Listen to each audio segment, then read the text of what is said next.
atropelado. A gente não vê mais isso acontecer com tanta frequência. Você vê que ele está cuidando da cabeça e do corpo.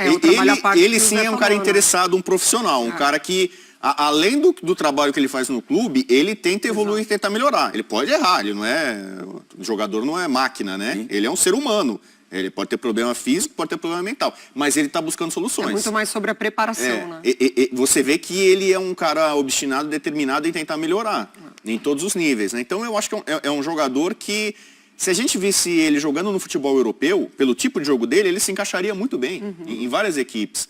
O Beraldo também é uma outra história, né? Aliás, a depois vamos falar bastante dele. Esse é de uma safra especialista. Esse é uma coisa especial, né? O Zé me viu, né? Com um pouco de exagero que a gente brinca muito no futebol 90, Beraldo ou Van Dijk. Hoje eu comentei o jogo do Liverpool, né? E eu torço pro Liverpool e torço pro Holanda, sobretudo, né? E o Van Dijk não tá bem. Aí eu falei, cara, no momento, é incrivelmente, porque o Beraldo é aquele zagueiro construtor, zagueiro que arma, né? O Van Dijk, no auge dele, fazia muito isso. E o Beraldo tá voando. Miranda já me falava lá atrás que o Beraldo Alex, vai jogar na seleção que trabalhou com ele, principal. o técnico falou assim, nossa, ele tecnicamente é muito, não parece zagueiro, né? Só que hoje a vitória de São Paulo é a vitória de Cotia. Sim. Porque a gente teve um gol de Nestor, uma atuação boa dele, um gol do Beraldo, importantíssimo ali na reta final quando estava 2-2, e um gol do Juan, do garoto da base. Sim. Então o São Paulo... 3 dos 4 gols, São Paulo... made in Cotia. Então, e aí você vê, o São Paulo tem problemas sérios financeiros, fica torcendo Luiz Araújo, o Flamengo contrata, vai pingar 1 milhão na conta do São Paulo por ser formador. Sim. Então Cotia continua... O São Paulo tem, acho que nesses últimos 10 anos, como grande jogador, a sua torcida, hoje de novo, mais de 50 mil pessoas no Morumbi. Mais de 56 mil, daqui a pouco o Edu pode até dar pra gente o número exato. A torcida do São Paulo tem noção nos últimos anos da dificuldade, mas cada vez ela empurra, apoia mais o time. E a base, porque a gente fala muito do Santos isso, né? O Santos tem dificuldade, aparece um David Washington para tirar o Santos do buraco, você não sabe como. E o São Paulo em larga escala isso acontece, né? Então Luan, Pablo Maia, Beraldo... hoje o Juan, a base ainda alimenta muito e ajuda demais o São Paulo. Ainda bem, né? Eduardo Afonso, suas primeiras informações depois da vitória São Paulina sobre o... Oi? Esse eu tinha 8 anos de idade e eu escutava já na Rádio Bandeirantes. Eu também. Bonezinho azul. Eu fui estagiário dele na Rádio Bandeirantes. Você acredita? Foi mais longe. Bonezinho azul, assim, pra trás. Eu já gravei muito boletim do Eduardo Você acredita? Afonso. Usava brinquinho aqui na lado esquerda. É impressionante, hein? Um malacaço. Que é isso, hein? Olha lá. Agora lá. Good times. Grande Edu, o que você traz pra gente?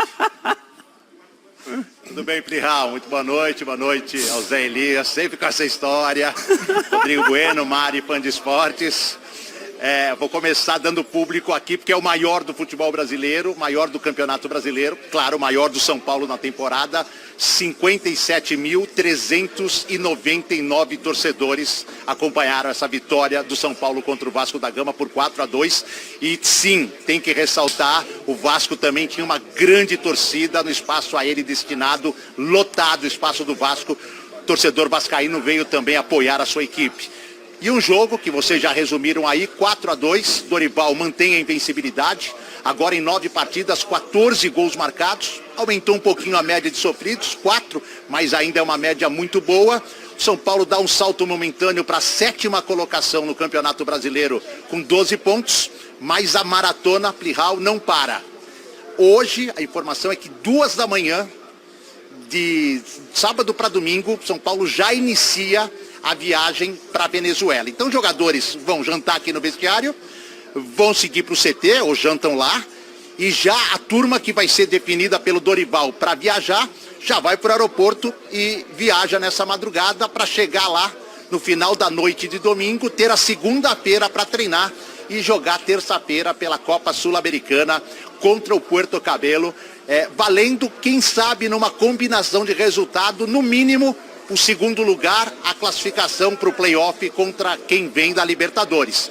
E dependendo dos 2 últimos jogos, no Morumbi contra Tigre e Tolima, o São Paulo pode assegurar a classificação em primeiro lugar e esperar aí uma fase intermediária sem ter nenhum adversário, só conhecer seu adversário lá na frente. Provavelmente o Dorival vai poupar alguns jogadores. Por exemplo, Rafinha. Pode até viajar, mas não deve começar a partida. São 3 partidas na semana, até o... Opa! uma travadinha, daqui a pouco ele volta. E você sabe muito mais do que eu, viu? Dá a mão aqui pra mim. Beraldo fez o seu primeiro gol como tá profissional. vendo? Deve ter sido uma bola na trave no Campeonato Paulista. Sim. Não, ele é muito bom jogador, impressionante. Impressionante mesmo. Nem parece que o Bubu, acho que falou isso agora, né? Mas nem parece zagueiro. E é tranquilo, né? Parece que ele tem já 50 anos de futebol profissional, né? Tem uma coisa que é bem interessante. O pai dele foi jogador também. É? Jogou no Guarani. Ah, Jogou como um amoroso no Guarani. Veja só você. muito bom jogador. Beraldo também. Ah, então é Conhecido. Beraldo Júnior. É Beraldo Júnior. Mas é uma coisa que eu tenho notado assim, né, Pirra, nos últimos anos, infelizmente, né, no futebol brasileiro, que é o seguinte, que os meninos quando sobem, cria-se toda uma expectativa, porque hoje nós conseguimos, graças a Deus, né? Olha essa jogada do Nestor. Ele é muito bom jogador, esse menino.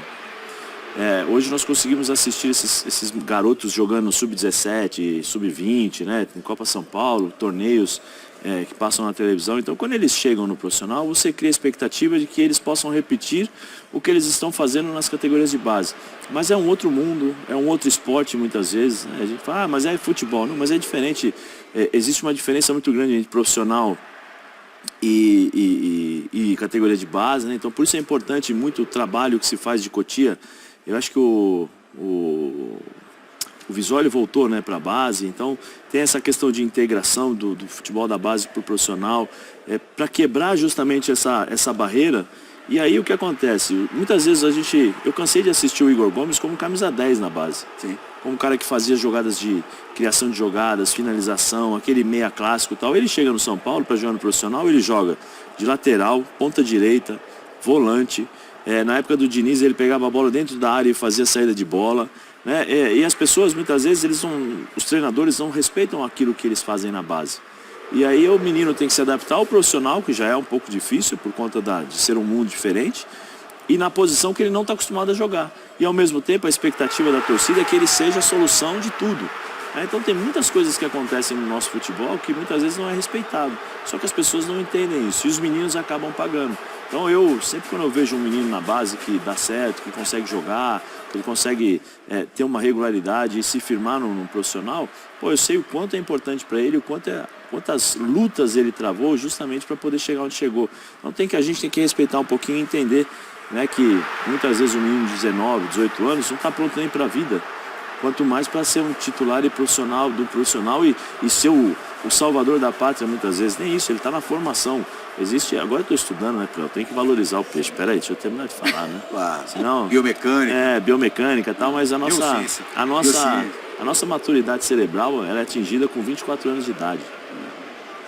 Então o Beraldo vai demorar 5 anos para atingir. Você imagina, se agora ele já tem 19, ele já tem essa maturidade, quando chegar a 24, ele está parecendo que tem a sua idade. Ele, apesar de ser muito jovem, ele sobe para o profissional com o Crespo, 2 anos atrás, e a coisa foi muito bem conduzida para ele.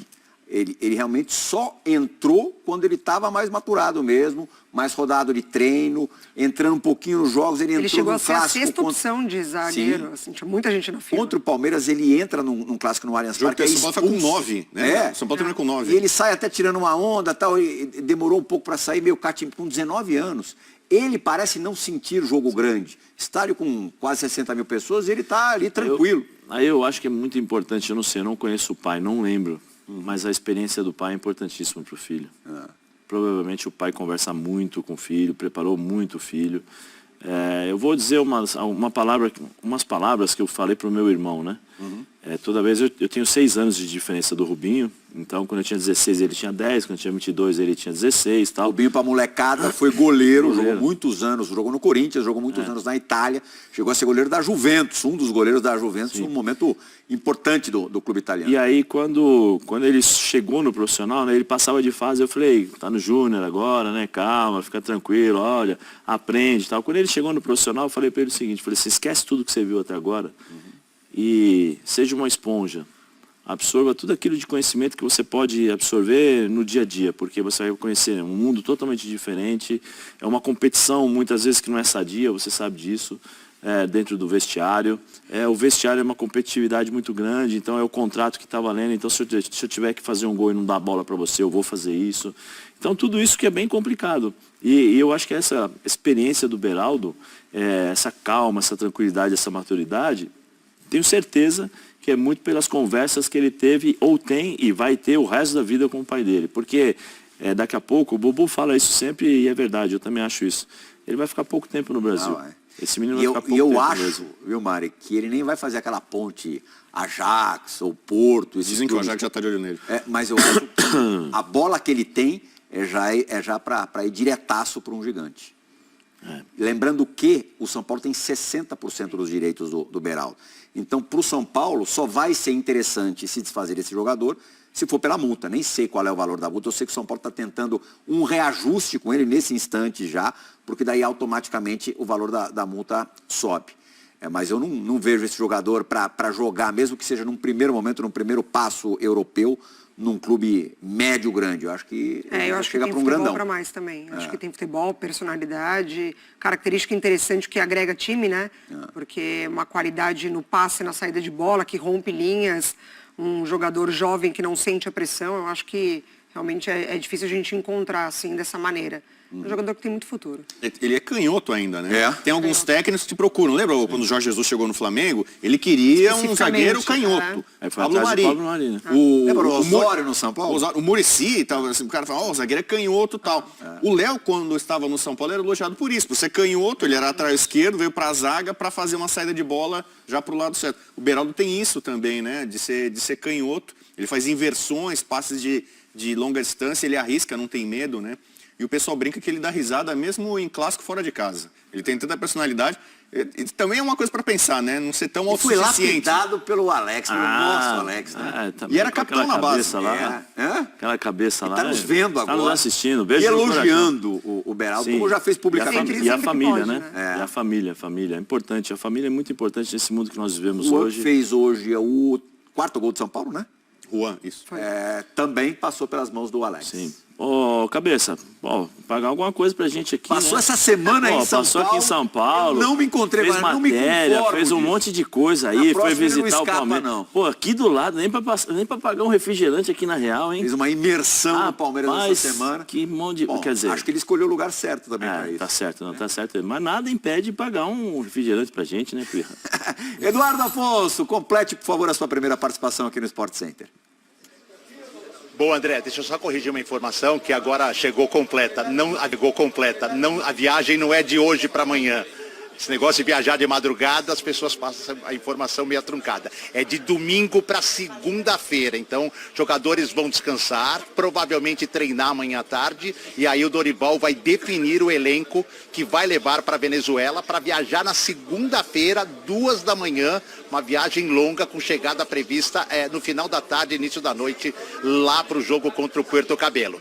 Dito isso, multa do Beraldo, num primeiro momento, entre 8 e 10 milhões de euros, mas você disse bem, André, o São Paulo está trabalhando com o staff do atleta para poder aumentar esta multa, aumentar o tempo de contrato, porque ele valorizou muito nos últimos meses. Beraldo, primeiro gol no profissional. Juan, primeiro gol no brasileiro.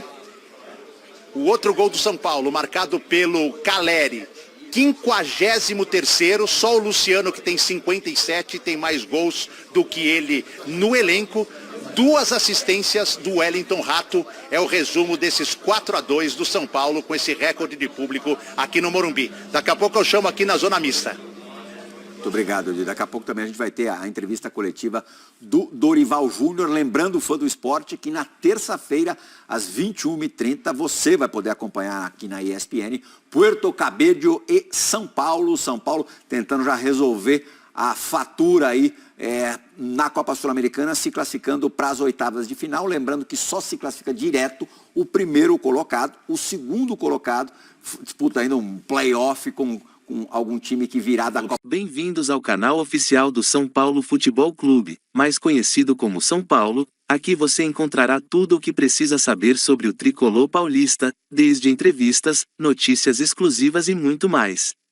Quando você junta 50 mil São Paulinos nas arquibancadas, atletas inspirados e um técnico invicto, o resultado é uma vitória e mais 3 pontos para o tricolor. Foi um espetáculo no Morumbi, com destaque para Caleri, Nestor e Luciano. A defesa sentiu a ausência de Arboleda, mas a partida também consagrou os jogadores de Cotia. Com mais uma vitória, o São Paulo segue na briga pelo título e pelo G4, e Dorival Júnior já acumula 9 jogos invicto. Esse foi o vídeo pessoal, espero que tenham gostado, não esqueçam de deixar o like e se inscrever, valeu pessoal!